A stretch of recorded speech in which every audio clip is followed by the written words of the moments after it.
To configure the SSH server on S1 and S2 using the CLI, we need to configure a domain name on the switches. Starting from switch 1, so IP domain name, and we use CCNA as a domain name.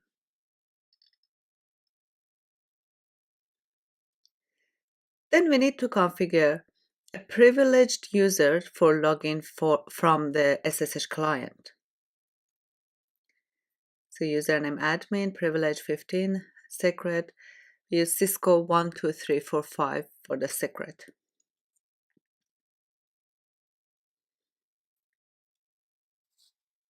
To configure VTY line, we do it on VTY line 0 to 4, specify privilege level 15, so that the user with the highest level, which is a 15, will default to privilege exec mode, and the other users, they only go to the exec mode.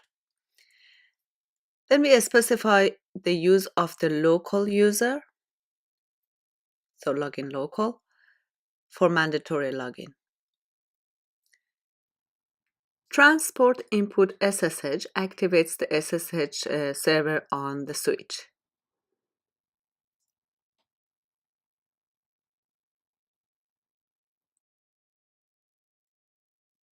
Disable the login for switch VTY line 5 to 15 by the command transport input none.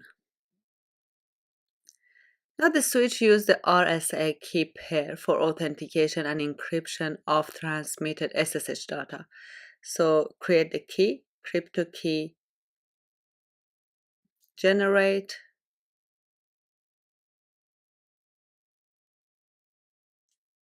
RSA general key, module 10, 12, 24.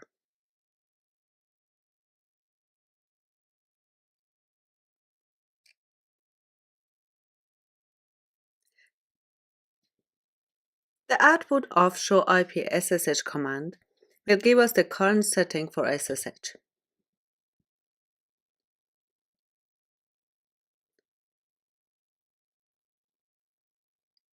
The default SSH timeouts and authentication parameters can be altered to be more restrictive using the following commands.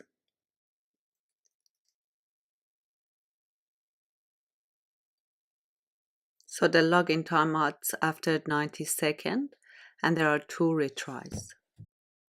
Then save the running configuration to the startup configuration.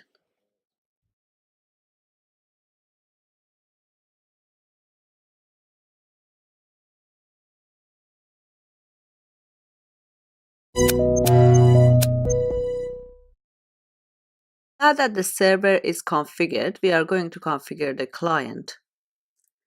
On PCA, launch PuTTY. This program is already installed, so you can use it. Don't need to install it or download it. Put the IP address of S1, so 192.168.1.2. Choose SSH and open. Click yes and log in as admin and Cisco 12345.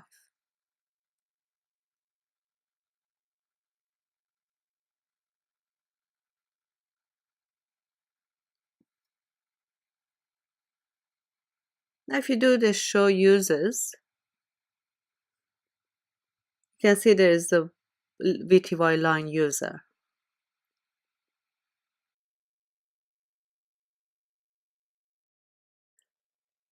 Then save the configuration.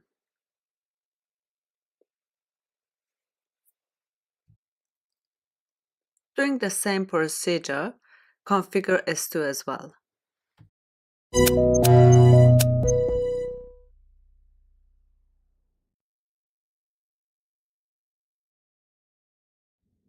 To configure S1 as the root switch, you need to change the priority of the switch. So the lower priority gets the role as a root. Spanning tree VLAN priority 0 is the lowest, so switch 1 is guaranteed to be the root. I do the show a spanning tree and verify that switch 1 is the root. Now we need to configure the trunk ports on S1 and S2. It's simple, you just go to the interface fast Ethernet 01, and switch port mode trunk.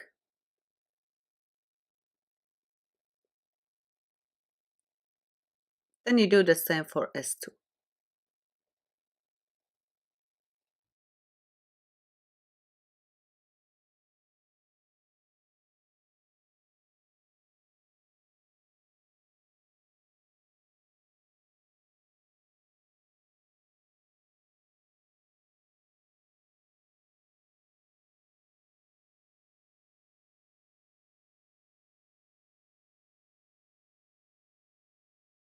Now if you do the show interface trunk on each switch, you should see the details about these trunk ports that you just configured.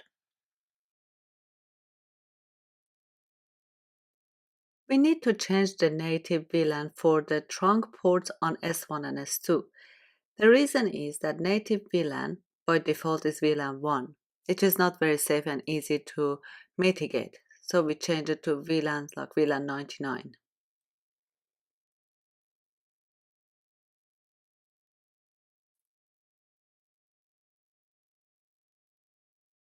Then we do the same thing on S2.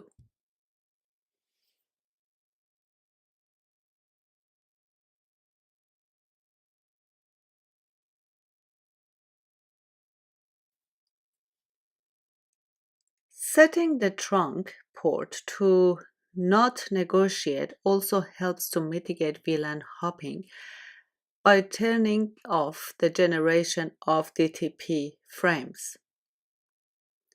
So we are going to do that on switch 1 and switch 2, starting from switch 1.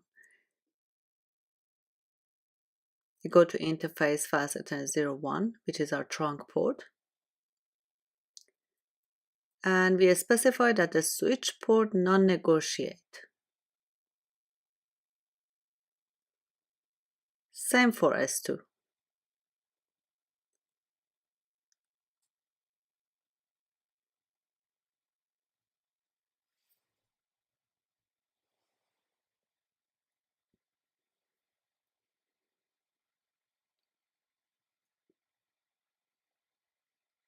We do the show interface fast Ethernet 01 trunk to verify the trunking configuration so far.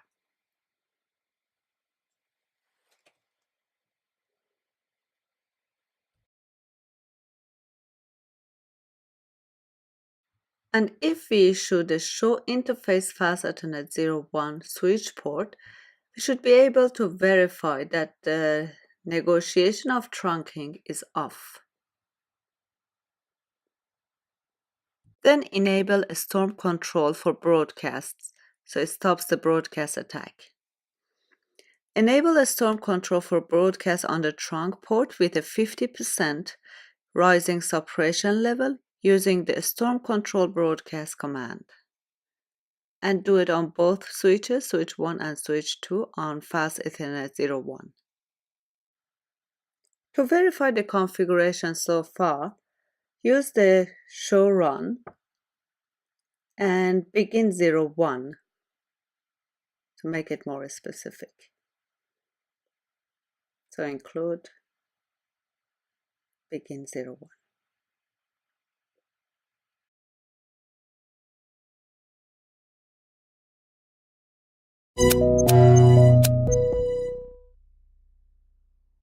To secure the access ports, you need to disable trunking on access ports on S1 and S2. S1 has two connections, fast Ethernet 05 and 06. So you need to do it on both. You go into the interface and issue the command switch port mode access. That's for fast Ethernet 05. You did for 06 as well on S1.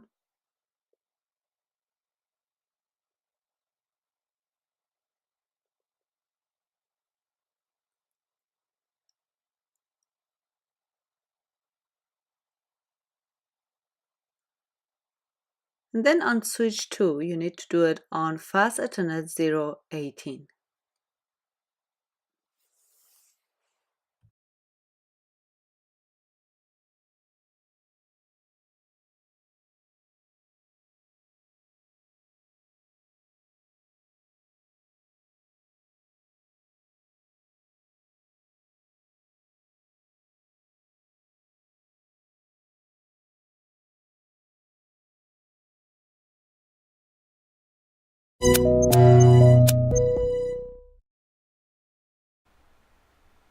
Port fast is configured on access port that connected to a single workstation or server to enable them to become active more quickly. On switch 1, we are going to configure this port fast on active interfaces, which are fast Ethernet 05 and fast Ethernet 06. Spanning tree port fast. That's the command. And then on switch 2, we are going to configure it on fast Ethernet 018 because that's the only active port on switch 2.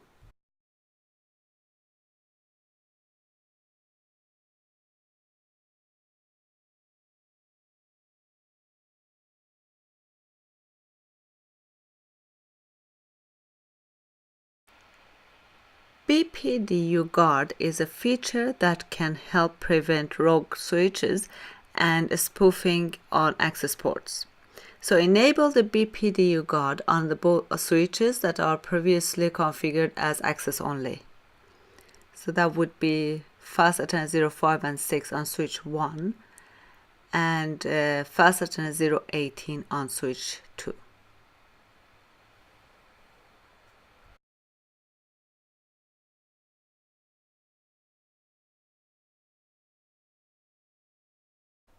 Using the command show a spanning tree interface fast Ethernet 05 detail on S1 will verify that the BPDU guard is configured.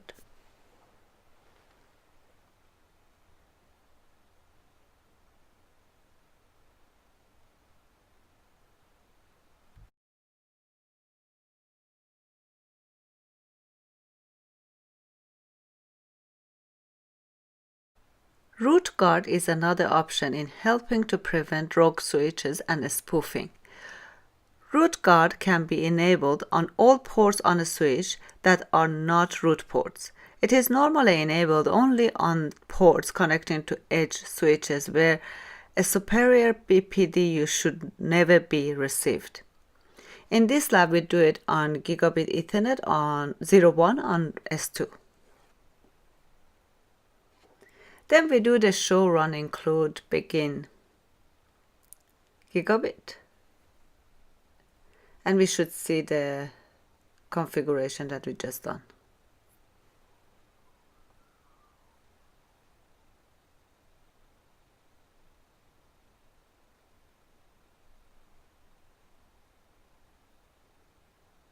So you can see that a spanning tree root guard is enabled. Then we do the show spanning tree inconsistent ports. From the output of this command, we can find out if there are any port currently receiving superior BPDUs that should not be.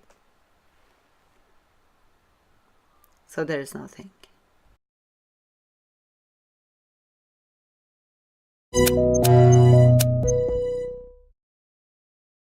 To configure the port security on the switch 1, first we have to find out the MAC address of fast Ethernet 01 or Gigabit Ethernet 01 interface of router 1.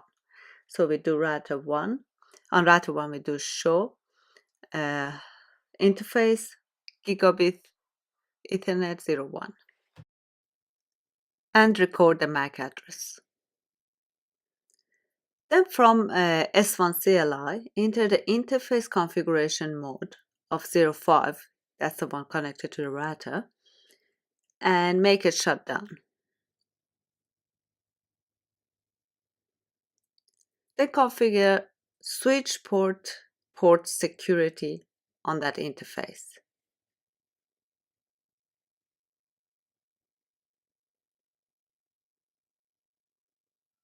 and then configure a static entry for the MAC address of R1 gigabit Ethernet 01 interface, the one that you recorded previously. So switch port security MAC address, and enter the MAC address.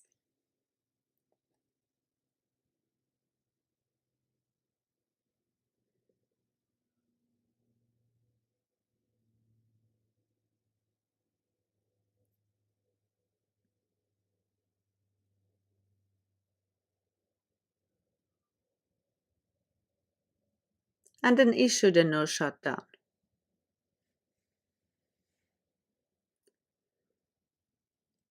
Now to verify the port security on S1 Fast Ethernet or Fast Ethernet 05, show port security interface Fast Ethernet 05.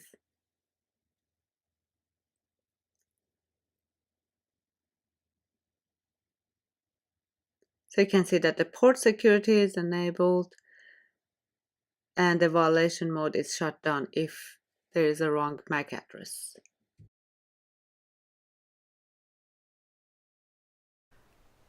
From R1 CLI ping PCA, you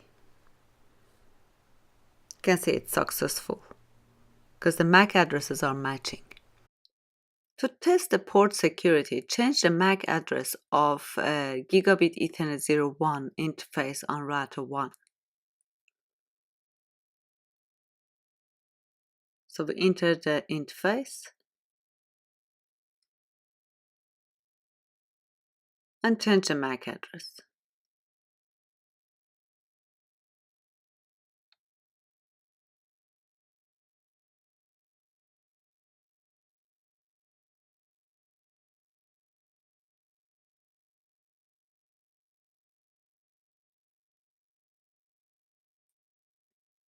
Now do the ping again to see if you have the connection between the R1 and switch 1.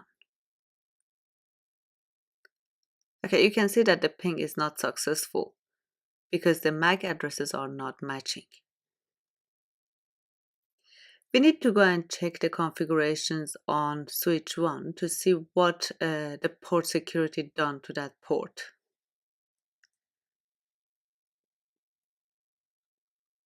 Issue the command show port security, and you can see that the port is shut down, or the action that we specified before for port security was shut down, so it shut down the port.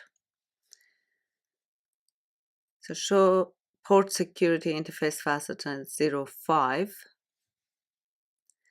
can see that the port security is enabled and the violation mode is shut down.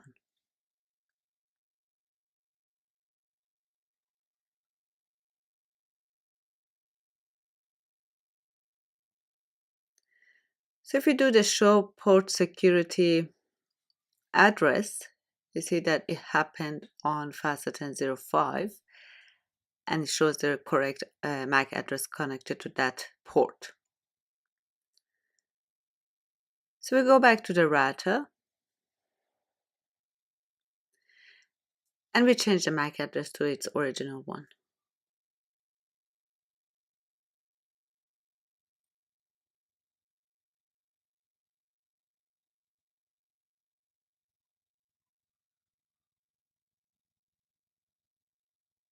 So basically removing the wrong MAC address from it.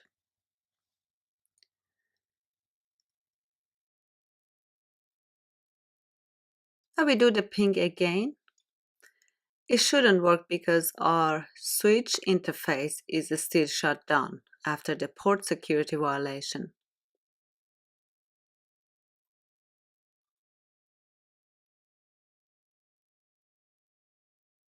So you can see it's not successful. Then we go to the switch 1 and issue the command shutdown and then no shutdown to clear that port.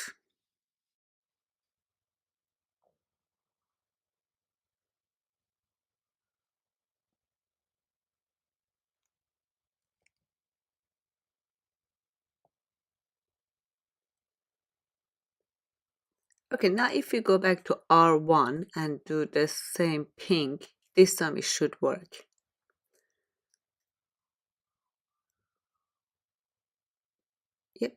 It's working.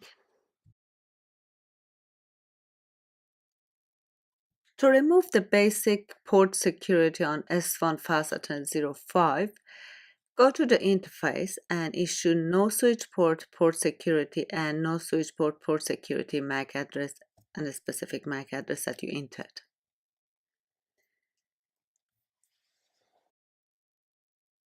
You can also do this by entering the command default interface FastAttend05 and then you need to reconfigure the port as an access port.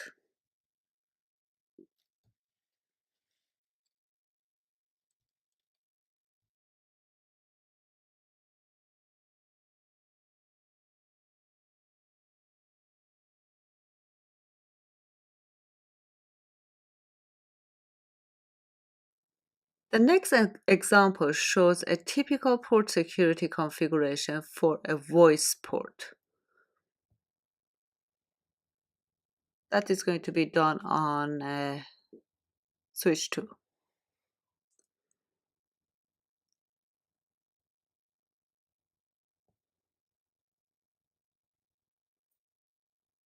According to this configuration, 3 MAC addresses are allowed and should be learned dynamically.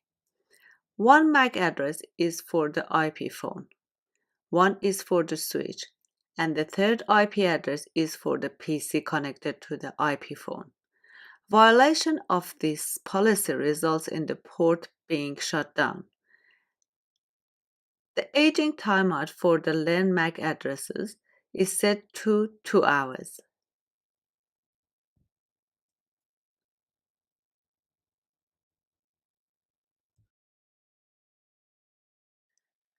As part of the security measure, you need to disable unused port on S1 and S2. You can use the range command on this configuration. So fast attend 2 to 4, you can say shutdown. Or interface range fast attend 07 to 24 is shut down. So you can specify different ranges for shutting down the ports to make the configuration easier.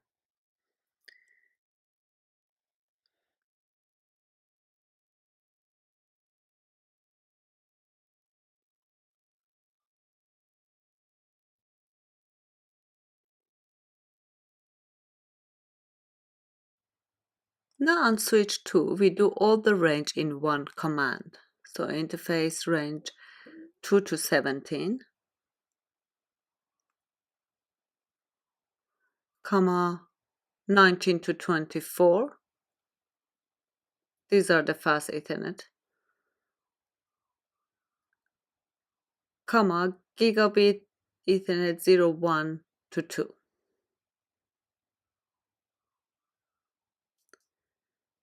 And we can issue the shutdown for all these ports.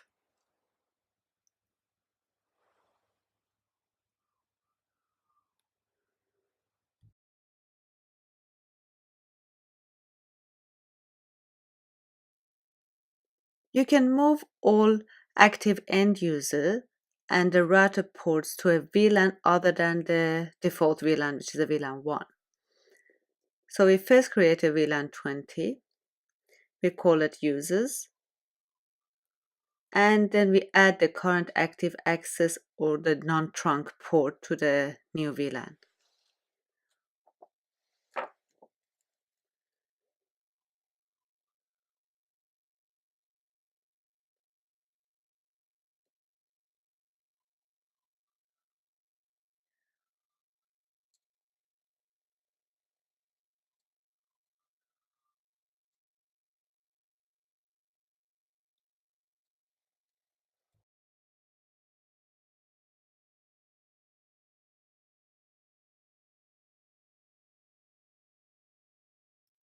Some applications require that no traffic be forwarded at layer 2 between ports on the same switch so that one neighbor does not see the traffic generated by another neighbor. In such an environment, the use of the private VLAN or PVLAN Edge feature, also known as protected ports, ensures that there is no exchange of unicast, broadcast, or multicast traffic between these ports on the switch.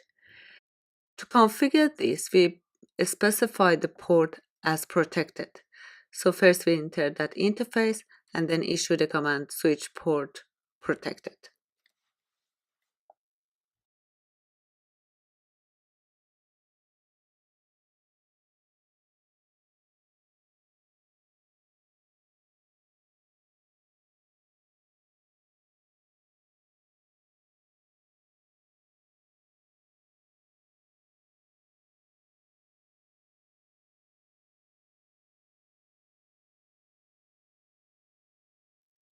You can verify the PVLAN edge feature by issuing the command show interface, the interface that you configure this on, switch port.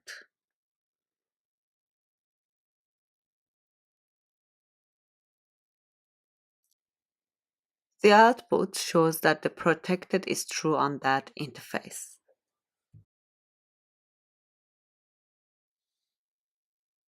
You can deactivate this feature by putting the no at the beginning of the command. Switch port protected. So when you enter the range, just put no at the beginning of the command. And it's all removed.